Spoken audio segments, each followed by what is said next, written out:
Well, howdy there, my YouTube friends. Welcome to the Locksmith Tips channel. Alright, here's what I got. Got the wiring harness laid out here. It looks like I'm going to have to go through the firewall into the fuse box, I assume, on the inside of the vehicle. And then they got this part here.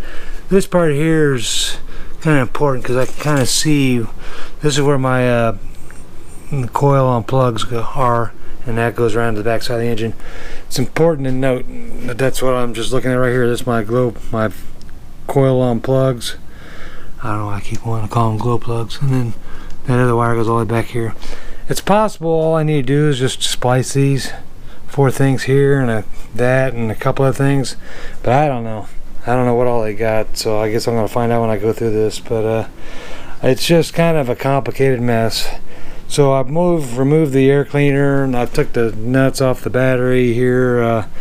Lighting's not that great right now, but I'm just going to pull the battery out, see if I can get some of the stuff out of the way, and then that way I can get to where I can see stuff when it goes through. And hopefully it's not too complicated. It should be plug and play, unless I choose to splice something, but I hope I don't. I'm hoping once I figure out the path of this, then I can just go on ahead and how you say, just remove the old one and plug in the new stuff, and everything will be kind of apparent where it goes.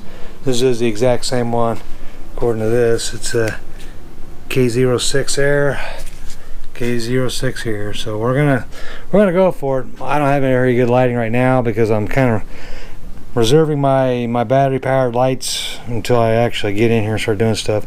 Right now I've got enough light to do what I need to do to remove some of the stuff. Though I got the nuts off here. That's loose in the back. That's the negative, and then the positive. And you know, they always argue about what order do you undo the battery terminals. I was always taught it's like Santa Claus. You know, he takes his black boots off first, and then his red socks off second. And then when he puts his stuff back on, he puts his red socks on first, and then his black boots on second. So that's the order I've always been taught. But you know, I've done it back, you know, both ways. And you know, as long as you don't have any fume coming out of your battery, you know, there's shouldn't be no. You got to just be careful. Make sure you don't have a spark that shoots, you know, that cause your battery to explode. The gas can be flammable, as you can see by all that. But anyways, and I've seen batteries blow up before when I was working on a golf course. But you know, we had battery powered golf carts that every now and then the battery would get hot, and we'd do something near it, and then it would somehow the spark would find its way to blow it up. And not catastrophic, it just, I mean, it would destroy the battery, but it's not like, you know, like a nuclear bomb. You just blew the caps off, so all it did. But it's just the gas is flammable, not so much a liquid. But anyways, that's my understanding of it. And you also don't want to accidentally have something on the positive and wind up hitting some metal, and then you wind up arcing. So that's why I'm taking the battery out. So alright, stay tuned. I'll splice back here in a minute. Man, oh man, holy moly, what a pain in the butt. So all those little the dust you see, that's just some of the Hardman deterrent, that little pebbles. So that's what I got so far. The whole wiring harness has been removed. I was going to try to feed them together, you know, unplug some from the first harness and then plug in the new one, but it didn't work out that way. Oh man. But there wasn't any extra plugs just dangling, so I know that every plug gets used, and it's only certain ones going to certain slots, so you don't have to worry about, you know, hooking them up wrong. And the way the used one there's set up is some of the bins are already in it, so you kind of know. There's the old one. Oh my god, I had to take the wheels off. I had to undo the fuse box. Not even a fuse box, it's the ECM, or I guess it's the ECM. Had to undo all that from inside there. And part of the fuse box, I took the battery out. I didn't realize I didn't know if I was going to need it removed or not, but I didn't. And yeah, the harness, it goes from back in here over there, the front, and snakes its way down, you know, plugs into those, comes this way, it also goes that way, and plugs in stuff. Goes right through here. It's a real tight fit for those big connectors they have. And I debated on which way to go, if I wanted to bring it through the top and, you know, just have a small handful that goes down that way. You know, but they were the big plugs. It's going to be fun to fish that back through there, and you got to fish it right because they only have so much length to it. They don't give you much. And so anyways, and then you had to fish it up through around there, and it goes on the side of the transmission, and then up along the battery box right here, and then into this fuse box right there. But yeah, it was fun, and it goes on down through. Yeah, oh my gosh. I took the headlight out, took the wheel off there. I took the wheel off on the other side just so I can get to the stuff on the back there, because some of those in the transmission, starter and stuff get hooked up. Oh my gosh, what a mess. Yeah, so I got a big blister on my thumb. That's from chopping a big tree branch. I'll see if I can put it in the picture on here. But then I cut my palm, and I had rubber gloves on. But man, I'm telling you what, I mean, I'm turning 56, and it's not that I'm too old to be doing this stuff, but I've already wore myself out early in life. So with arthritis and everything else, it's hard. You know, it gets really hard to do this kind of stuff. And I'm sitting here debating, you know, if I should have just paid someone to do it or not. But it is what it is, you know. It's plug and play, but, you know, those little connectors, you got to know how to take them off. Some of them have little clips on there that you got to have them a certain way. I don't know if you can see some of these. Let me see what the camera's looking at. Some of those you can push it down, you can push it forwards. They each got something different on how they got to release. And seeing that goes down. You can see what my thumb's doing. This here's another one that goes down. But you got to know what you're pushing. Man, what a pain in the butt. Some of them go the other way.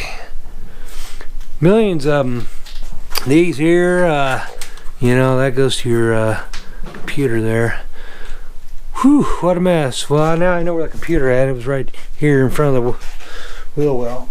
I always wondered where that was. I figured it'd be underneath the dash or behind the firewall or something, but nope, it's right there underneath the headlight, and it's a booger to get to the screws, you know, so where you can pull that out. But anyways, I'm ready to start putting it back together. There's that's the old one. There's the new old one. So yeah, this is what's going in. It's gonna be fun. This is the end. I'm gonna go ahead and try to push that down through this little corridor in here and see if I can fish it through.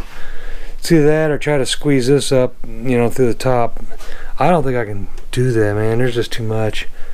And if you can just feed like 1 or 2 connectors at a time, you know, just carefully. Yeah. Oh man, what a mess. Once you get it down in there, it all kind of pieces together. So alright, well, that's where I'm at now. I'll get back with you. I would record this, but you're just going to see me cussing. I might create some new words too and spoke some languages that probably come from a far universe. Come up with stuff all by myself. But yeah, it's not fun. It's not fun to watch a recording of doing this. It'd be different if you had 2 or 3 people. You know, some guys on this end, some guys on that end, one guy on top helping to feed cables through, and the guy on the bottom helping to push. But that's all I got is me. My son, he works different hours than I do, so he's asleep and I'm working. So I go to work. I'm on 7/12s right now, so 7 days a week, 12-hour shifts. But I mean, it's a good job. It's not like I'm killing myself. You know, I'm working with a crew that kind of takes a load off my hands, you know. So with that, I'll get off here, and we'll get back with you here in just a minute. We'll see if it starts up when I'm all plugged back in. All right, talk to you soon. Well, there it is. It's the old one. Completely replaced it. There's you'll see some of the areas here where they chewed through, completely chewed through. A few other spots. Here's some of these. That's I think the crank position sensor or something like that. Let me throw those out of the way there real quick. And moment of truth. So truth be told, I put everything together. It didn't work. I didn't know why. No crank, nothing. And I kind of, you know, when I first pulled into the garage, it would crank. So, and there's dust all over. I put like this kind of rodent turd dust all over. But I figured out that there was a wire down there that was disconnected, went to the starter. So that got me cranking, and it still wouldn't start. So I started switching around relays, fuses, different things that were the same amperage. You know, and I think because we tried starting it so many times before we finally fixed it, that it must have flooded. That's all I can think of, because I finally just got some starting fluid, went ahead and cracked this open here, sprayed it in there. So we'll go ahead and start her up. I don't mind the mess in the car. It's in my name, but it's actually my son's. Starts right up. Finished product. And can you believe it? There's no check engine lights. Okay, I got my seatbelt on. Light on, but that's... Anyways. Kind of a good deal there. That's it.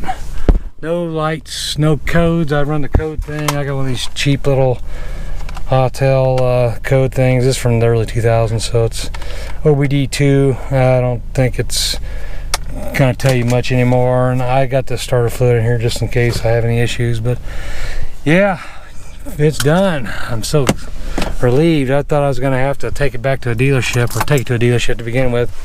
See about fixing this. Let me get the seatbelt going here. And yep, it's all worked out good. So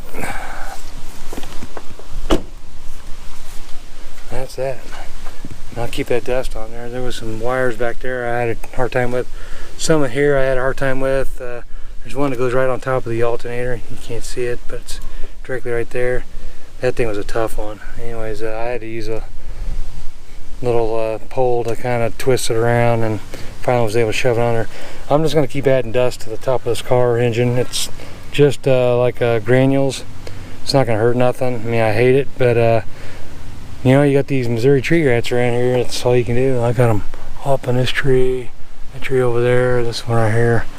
But and they've chewed on my step van here.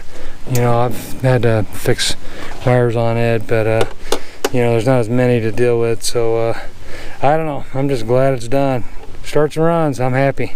Anyways, if you got any questions, you know, if you have any issues, there were a whole lot of things I figured out about these things that you can check, you know, before you know, give up completely. If you know that wires are obviously jacked up, and so be it. But and I could have spliced these, but they chewed up other areas, and then you'd have to trace them, and it's gonna be a nightmare. I'm gonna find some sheathing and put over the top of this too, because I don't like that. But anyways, and there is a sensor in there. That was another one I had to make sure I did it just right. So all right, man, thanks for watching. Talk to you later.